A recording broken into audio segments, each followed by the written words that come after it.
पण आता भाऊ आणखी एक प्रश्न पडतो की तुम्ही राष्ट्रवादीत होतात, प्रचार तुम्ही भाजपचा रक्षा खडसेंचा केलात, मग पवारांनी काही कारवाई केली नाही किंवा यावर काही आक्षेप घेतला नाही? हे बघा, तो राष्ट्रवादीचा अंतर्गत प्रश्न आहे. त्यामुळे राष्ट्रवादीला वाटलं तर कारवाई करतील, परंतु या संदर्भामध्ये माननीय शरद पवार किंवा माननीय जयंत पाटील साहेब यांना त्या परिस्थितीची सगळी जाणीव होती आणि त्यामुळे मला वाटतं की त्यांनी त्या संदर्भामध्ये काही निर्णय अजून तरी घेतलेला दिसत नाहीये. नाथाभाऊ, मगाशी तुम्ही सर्वेचा देखील विषय काढला होतात. आता तुम्हाला विधानसभेला काय वाटतं? तुम्ही गेल्या वेळेला म्हणाला होतात की महाविकास आघाडीचं सरकार येईल.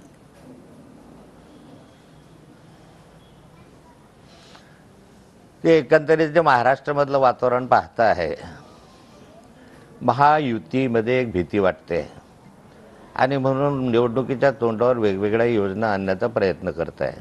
मग कधी लाडके बहीणची योजना असेल, कोणी ते काय लक्ष दिदी ती योजना असेल, काय ज्या योजना असतील, पण ते निवडणुकीच्या तोंडावर आहे. 5 वर्षामध्ये ह्या योजना झाल्या नाही. 5 वर्षामध्ये वेगवेगळं सरकार जरी होतं काही काळ, परंतु जे 2-2.5 वर्षापासून सरकार आहे, 2 वर्षामध्ये ह्यांनी या संदर्भातल्या योजना जाहीर केल्या नाही किंवा योजना केल्या नाही. निवडणुकीच्या तोंडावर हे वाटलं की आम्ही येण्याची शक्यता कमी आहे, म्हणून हे सगळे उपक्रम सुरू आहे.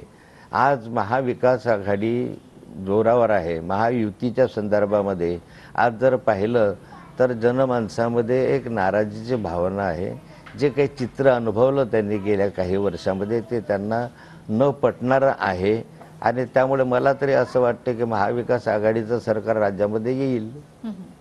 नाथाभाऊ, महायुतीमध्ये म्हणजे आता अमित शहा कालच मुंबईमध्ये येऊन गेले, त्यांच्या बैठका झाल्या, त्यामध्ये असं ठरलं की भाजप साधारणतः 125 जागांवर भाजप जिंकेल आणि उर्वरित ज्या आहेत त्या मग अजित पवार गट आणि शिंदे गट असे मिळून सरकार स्थापन करतील, असा एक आराखडा तयार करण्यात आलाय. रणनीती त्याप्रमाणे आखण्यात आलेली आहे. तुम्ही तर भाजपमध्ये होतात, भाजपमध्ये ही रणनीती कशी आखली जाते?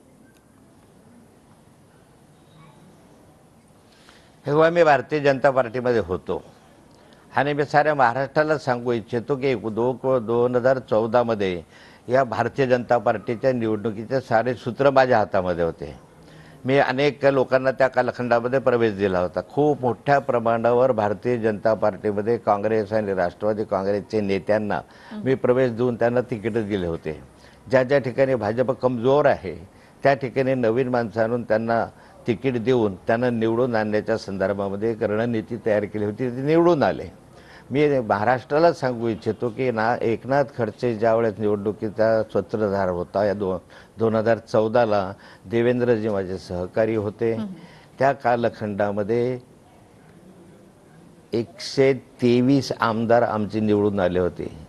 123 आमदार निवडून आले असताना त्यावेळेस आमच्याकडे शिवसेना भाजप युती नव्हती.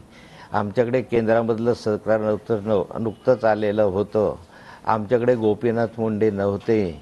आम्ही एकाकी त्या ठिकाणी लढत असताना आमच्या 123 जागा त्या कालखंडात आल्या आणि नंतरच्या कालखंडामध्ये 2019ला शिवसेना भाजपची युती होती. केंद्रामध्ये सरकार होतं, पैसा होता, संपत्ती होती, साऱ्या व्यवस्था होत्या, तरी भारतीय जनता पार्टी 105 वरच का रुकली? आणि आता तर मला असं वाटतं की 125 वर याव्या हा प्रत्येक ठिकाणी प्रयत्न, का 150 येतील. त्या संदर्भात कार्यकर्त्यांचा उत्साह वाढवण्यासाठी आपल्याला आकडे सांगावेच लागतात.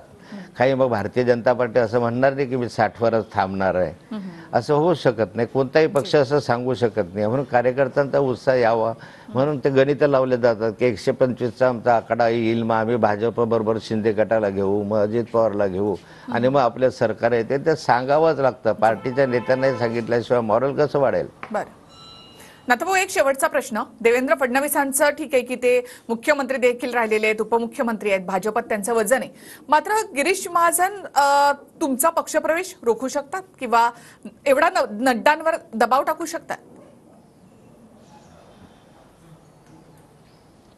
मी तर या संदर्भामध्ये बोलू शकत नाही, तो त्यांचा प्रश्न आहे. पण जे चित्र दिसतंय ते तुम्ही अनुभवता. जी, खूप खूप धन्यवाद नाथाभाऊ, तुम्ही आमच्याशी बोललात त्याबद्दल. तर मी शरद पवार गटामध्येच राहणार असं एकनाथ खडसे यांनी म्हटलेलं आहे आणि नड्डांनी दिल्लीमध्ये माझ्या गळ्यात मफलर टाकला आणि पक्षप्रवेश करून घेतला असं एकनाथ खडसे म्हणतात. मात्र कोणती जबाबदारी देण्यात आली नाही, मी सदस्य नाही भाजपचा असं त्यांनी म्हटलेलं आहे. मात्र महाराष्ट्रामध्ये देवेंद्र फडणवीस आणि महाजन यांनी माझ्या पक्षप्रवेशाला विरोध केला असू शकतो असं खडसे म्हणाले.